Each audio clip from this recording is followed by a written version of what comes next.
Hello and welcome back to video number 4. This is the authority test. When it comes to being authority, you always want to be one step or one level ahead of your audience. What do I mean by that?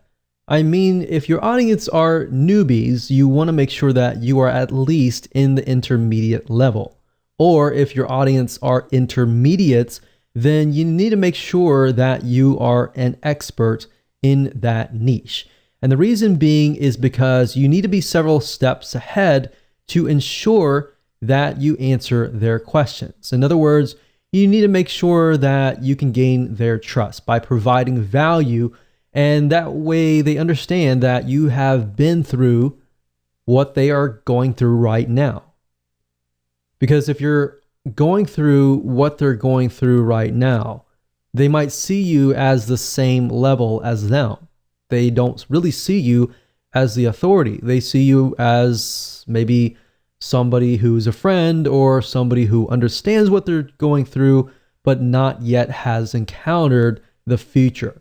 See what I mean by that? You have encountered the future, and therefore you can give them advice and tips to help them.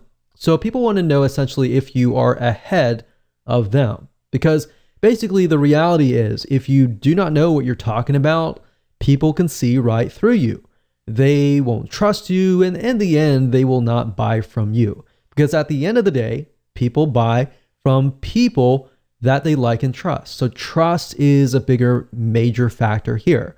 So that's really what this whole formula is all about, is how can we get people to trust you?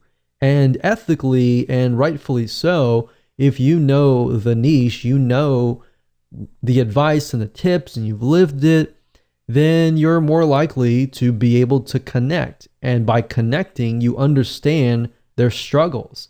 You see where if you find somebody that's just profitable and you're relying purely on somebody to write the content for you, so you're missing that emotional connection. So at the end of the day, if you think about it, people buy for emotion. They don't buy for logic. They justify their purchases with logic. All right. So with that said, if you're one step ahead of everybody else, great. If you're not, it might be something to think about. With that said, let's move on to video number 5.